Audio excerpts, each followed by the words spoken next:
আসসালামু আলাইকুম। বন্ধুরা, ফিলিস্তিনের নির্যাতিত নিপীড়িত মানুষের সমর্থনে 2024 সালে ইরান সমর্থিত লেবাননের সশস্ত্র সংগঠন হিজবুল্লাহ সরাসরি লেবাননের দক্ষিণাঞ্চল, যেটাকে হিজবুল্লাহর সবচাইতে বড় শক্ত ঘাঁটি হিসেবে চিহ্নিত করা হয়, সেখান থেকে সরাসরি ইসরায়েলের অভ্যন্তরে বড় ধরনের হামলা পরিচালনা করা হয়। এক্ষেত্রে ইসরায়েল কিন্তু হামাস এবং হিজবুল্লাহ দুইটি ফ্রন্টে একসাথে যুদ্ধ করতে ক্ষেত্র বিশেষে বহু অংশে ব্যর্থ হচ্ছিল, যেই বিষয়টিকে কেন্দ্র করে যুক্তরাষ্ট্র ইসরায়েলকে এককভাবে গাজা উপত্যকার হামাসের উপর মনোনিবেশ করার জন্য লেবাননের প্রেসিডেন্ট জোসেফ আউনের উপর চাপ প্রয়োগ করে। এক্ষেত্রে জোসেফ আউন কিন্তু বাধ্য হয়ে হলেও এই হিজবুল্লাহকে ইসরায়েলের উপর হামলা করা থেকে বিরত রাখে। ক্ষেত্র বিশেষে বহু চাপের মধ্যে পড়ে কিন্তু লেবানন ইসরায়েলের সাথে গত নভেম্বর মাসে, মানে 2024 সালের নভেম্বর মাসে যুদ্ধবিরতি চুক্তি করতে বাধ্য হয়।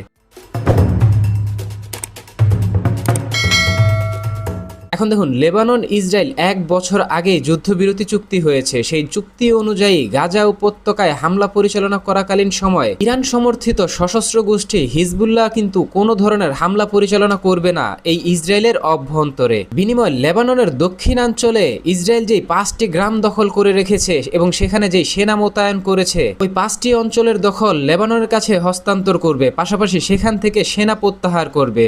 তবে দীর্ঘ 1 বছর পার হয়ে গেলেও কিন্তু ইসরায়েল এই যুদ্ধবিরতি চুক্তির প্রতিশ্রুতি রাখেনি। ইসরায়েল নিয়মিতভাবে ওই 5টি অঞ্চলে হামলা পরিচালনা করছে এবং ইসরায়েলি সেনারা দক্ষিণ লেবানন জুড়ে ভয়াবহ হামলা পরিচালনা করছে। এক্ষেত্রে কিন্তু তারা লেবাননের যে সাধারণ মানুষ রয়েছে তাদের উপরও হামলা পরিচালনা করছে। আন্তর্জাতিক গণমাধ্যমে প্রকাশিত সর্বশেষ তথ্য অনুযায়ী যুদ্ধবিরতি চলাকালীন এই 1 বছর সময়ে ইসরায়েলি কর্তৃপক্ষ ইসরায়েলি সশস্ত্র বাহিনীর মাধ্যমে যেই হামলা পরিচালনা করেছে লেবাননের অভ্যন্তরে, ওই হামলায় 111 জন সাধারণ লেবাননের মানুষ নিহত হয়েছে। যুদ্ধবিরতি চলাকালীন সময় ইসরায়েলি সশস্ত্র বাহিনীর লেবানন জুড়ে এই যে ভয়াবহ অভিযান এবং লেবাননের ব্যাপক ক্ষয়ক্ষতি এবং প্রাণহানি, এই বিষয়টিকে কেন্দ্র করে লেবাননের প্রেসিডেন্ট মিস্টার জোসেফ আউন কিন্তু বারংবার যুক্তরাষ্ট্রের সাথে আলোচনা করেছে লেবাননের উপর হামলা পরিচালনা করা থেকে ইসরায়েলকে বিরত রাখতে। তবে ইসরায়েলি কর্তৃপক্ষ কিন্তু অত্যন্ত সূক্ষ্ম কৌশলে উল্টো যুক্তরাষ্ট্রের মাধ্যমেই কিন্তু ইরান সমর্থিত সশস্ত্র সংগঠন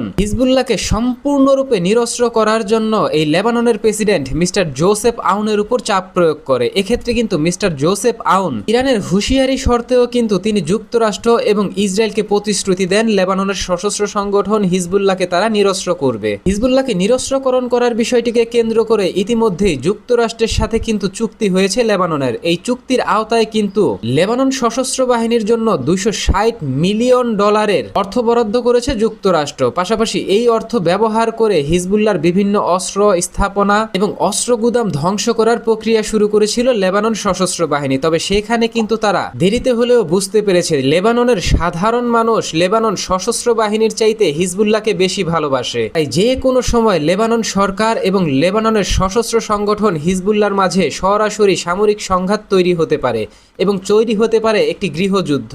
পাশাপাশি ইসরায়েলের দ্বিমুখী আচরণ এবং যুদ্ধবিরতি চুক্তি বাস্তবায়ন না করার বিষয়টিকে কেন্দ্র করে মিস্টার জোসেফ আউন কিন্তু এখন হিজবুল্লাহকে নিরস্ত্রকরণ প্রতিক্রিয়া একদম ধীর গতির করে দিয়েছে। ক্ষেত্র বিশেষে তারা কিন্তু বড় ধরনের কোনো পদক্ষেপই নিচ্ছে না। তাই ইসরায়েলি প্রধানমন্ত্রী মিস্টার বেনিয়ামিন নেতানিয়াহু কিন্তু এখন আর মিস্টার জোসেফ আউনের উপর কোনো ধরনের ভরসা রাখতে পারছে না। যে বিষয়টিকে কেন্দ্র করে ইসরায়েলি প্রধানমন্ত্রী ইতিমধ্যেই যুদ্ধবিরতি চুক্তি লঙ্ঘন করে সরাসরি লেবাননের উপর পুনরায় আবার হামলার তীব্রতা বাড়ানোর জন্য অনুরোধ করেছে ইসরায়েলি সশস্ত্র বাহিনীকে। যে বিষয়টিকে কেন্দ্র করে লেবানন সশস্ত্র বাহিনী কিন্তু ইতিমধ্যেই অভিযোগ করেছে প্রতিদিন প্রতি মুহূর্তে ইসরায়েলি কর্তৃপক্ষ ধীরে ধীরে হামলার পরিমাণ বৃদ্ধি করছে লেবাননের অভ্যন্তরে। বন্ধুরা, সাম্প্রতিক সময় লেবানন এবং ইসরায়েল এই দুই পক্ষের মাঝেই কিন্তু দেখা দিয়েছে চরম উত্তেজনা। এক্ষেত্রে কিন্তু হিজবুল্লাহর পক্ষ থেকে নতুন করে শক্তি সঞ্চয় করা হচ্ছে ইরানের সমর্থনে। যে বিষয়টিকে কেন্দ্র করে ইসরায়েলি গোয়েন্দা সংস্থা মোসাদের বহু রিপোর্ট কিন্তু ইতিমধ্যেই আন্তর্জাতিক গণমাধ্যমে প্রকাশ হয়েছে। সেখানে তারা নিশ্চিত করেছে ইরানের সমর্থনে নিজেরা আবার পুনরায় বিভিন্ন ধরনের অস্ত্র উৎপাদন শুরু করেছে লেবাননের অভ্যন্তরে এই হিজবুল্লাহ। পাশাপাশি ইরান থেকে বহু ধরনের অস্ত্রের সাপ্লাই আসছে এবং বড় ধরনের অর্থের যোগান পাঠাচ্ছে ইরান। এই লেবাননের সশস্ত্র সংগঠন হিজবুল্লাহকে নতুন করে আবার পুনরায় সুসংগঠিত করার জন্য। অত্যন্ত স্পর্শকাতর এই বিষয়টিকে কেন্দ্র করে ইসরায়েলি সশস্ত্র বাহিনী বেশ কয়েকদিন যাবৎ দক্ষিণ লেবাননে ভয়াবহ হামলা পরিচালনা করছে। এক্ষেত্রে কিন্তু সন্দেহভাজন কোনো ব্যক্তি, কোনো গাড়ি অথবা কোনো বিল্ডিংয়ের কোনো ফ্ল্যাটকে যদি চিহ্নিত করা হয়, সেখানে কিন্তু ইসরায়েলি বিমান বাহিনী সরাসরি হামলা পরিচালনা করছে। ইসরায়েলি অতর্কিত এই হামলার বিষয়টিকে কেন্দ্র করে ধীরে ধীরে কিন্তু লেবাননের যে সাধারণ মানুষ রয়েছে তাদের মধ্যে দেখা দিয়েছে চাপা উত্তেজনা, এবং তারা ধীরে ধীরে কিন্তু ইসরায়েলের এই আগ্রাসন মোকাবেলার জন্য লেবানন সশস্ত্র বাহিনী নয়, তারা আস্থা রাখতে শুরু করেছেন লেবাননের সশস্ত্র সংগঠন হিজবুল্লাহর দিকে। বন্ধুরা, একদিকে যখন ইসরায়েলি কর্তৃপক্ষ যুদ্ধবিরতি চুক্তি লঙ্ঘন করে 5টি গ্রামের দখল এখনও নিজেদের দখলে ধরে রেখেছে ইসরায়েলি সশস্ত্র বাহিনী এবং প্রতিনিয়ত হামলা পরিচালনা করছে দক্ষিণ লেবানন জুড়ে, তখন কিন্তু লেবাননের প্রেসিডেন্ট মিস্টার জোসেফ আউন এবার সরাসরি ইসরায়েলকে হুমকি দিয়ে বললেন, যদি দক্ষিণ লেবানন জুড়ে অথবা লেবানন ভূখণ্ডের কোথাও আবার ইসরায়েলি কর্তৃপক্ষ কোনো ধরনের হামলা পরিচালনা করে তাহলে তার শক্ত জবাব দিবে লেবানন সশস্ত্র বাহিনী। এক্ষেত্রে দক্ষিণ লেবানন জুড়ে যেই শক্ত অবস্থান রয়েছে ইসরায়েলের, সেখানেও কিন্তু ইতিমধ্যেই লেবানন সশস্ত্র বাহিনীকে অভিযান পরিচালনা করার জন্য নির্দেশ দিয়েছেন। পাশাপাশি জোসেফ আউন এইটাও নিশ্চিত করেছেন, লেবাননের সীমান্ত জুড়ে লেবাননের অভ্যন্তরে যদি একজন ইসরায়েলি সেনা প্রবেশ করে তাহলে তাকে সেখানেই প্রতিরোধ করা হবে। ক্ষেত্র বিশেষে এখন তারা হিজবুল্লাহর সাথে সুসংগঠিত অবস্থায় যুদ্ধ করতে তৈরি আছে। যেই বিষয়টিকে কেন্দ্র করে নিশ্চিত করেই বলা যায় হিজবুল্লাহ এবং লেবাননের সশস্ত্র বাহিনীর মাঝে নতুন একটি কোয়ালিশন গঠন হতে চলেছে এবং যৌথভাবে ইসরায়েলকে প্রতিহত করতে, ইসরায়েল সশস্ত্র বাহিনীকে প্রতিহত করতে নিজেরা কিন্তু বড় অভিযান পরিচালনা করবে। যে বিষয়টিকে কেন্দ্র করে নিশ্চিত করেই বলা যায় ইরানের মধ্যস্থতায় লেবাননের সশস্ত্র সংগঠন হিজবুল্লাহ এবং লেবানন সশস্ত্র বাহিনীর সাথে বড় ধরনের মধ্যস্থতা হয়ে গেছে।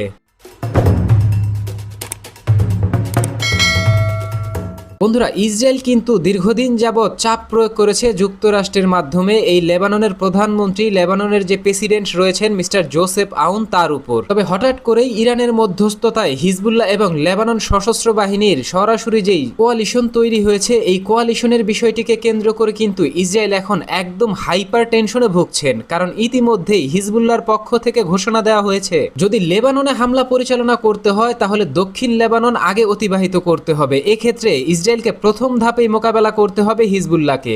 এক্ষেত্রে হিজবুল্লাহ কিন্তু বিন্দু পরিমাণ ছাড় দিবে না এবার ইসরায়েলি ইহুদিবাদী সরকার এবং ইহুদি সেনাদের। এক্ষেত্রে কিন্তু কোনো ধরনের মধ্যস্থতা এবং কোনো ধরনের যুদ্ধবিরতি চুক্তিতে না যাওয়ার ঘোষণা দিয়েছে লেবাননের সশস্ত্র সংগঠন হিজবুল্লাহ। হিজবুল্লাহর এই কড়া হুঁশিয়ারির পাল্টা প্রতিক্রিয়ায় কিন্তু ইসরায়েলি প্রধানমন্ত্রী মিস্টার বেনিয়ামিন নেতানিয়াহু জরুরি ভিত্তিতে ইসরায়েলি সেনা সদস্যদেরকে কিন্তু ইতিমধ্যেই বড় ধরনের যুদ্ধের জন্য প্রস্তুতি নিতে বলেছে এবং ভারী সমরাস্ত্র ওই অঞ্চলে মোতায়েন করার নির্দেশ দিয়েছে। পাশাপাশি নেতানিয়াহু ঘোষণা দিয়েছে হিজবুল্লাহর যে কোনো সামরিক ঘাঁটি এবং সামরিক যে অস্ত্র গুদাম রয়েছে সেখানে বড় ধরনের অভিযান পরিচালনা করার জন্য এবং হিজবুল্লাহকে সম্পূর্ণরূপে ধূলিসাৎ করে দেওয়ার জন্য। তবে এখন দেখার বিষয় যৌথ কোয়ালিশন গঠন করে হিজবুল্লাহ এবং লেবানন সশস্ত্র বাহিনী এর পাল্টা প্রতিক্রিয়ায় কী ধরনের পদক্ষেপ নেয় সরাসরি ইসরায়েলের উপর। এবং ইরানের পক্ষ থেকে লেবানন সশস্ত্র বাহিনী এবং হিজবুল্লাহ যদি সম্মিলিতভাবে কাজ করে তাহলে তাদেরকে কী ধরনের সহযোগিতা করা হবে সেটা দেখা যাবে ভবিষ্যতে। তো বন্ধুরা, এবার যুদ্ধবিরতি চুক্তি লঙ্ঘন করে সরাসরি ইসরায়েলের এই যে বিভিন্ন হামলার প্রতিরোধে লেবানন সশস্ত্র বাহিনী এবং লেবাননের সশস্ত্র সংগঠন হিজবুল্লাহ যৌথভাবে লেবাননের যে ভূখণ্ড রয়েছে সেই ভূখণ্ড উদ্ধারে এবং ভূখণ্ডর নিরাপত্তা নিশ্চিত করতে ইসরায়েলের উপর যৌথ হামলার ঘোষণা দেয়া, এ সম্পর্কে আপনি কি ভাবছেন? আপনার গুরুত্বপূর্ণ মতামতটি জানিয়ে দিন কমেন্ট বক্সে। আমাদের ভিডিওটি ভালো লাগলে আমাদের সমর্থন করতে ভিডিওটিতে লাইক, কমেন্ট, শেয়ার এবং চ্যানেলটিকে সাবস্ক্রাইব করে সঙ্গে থাকুন। ধন্যবাদ।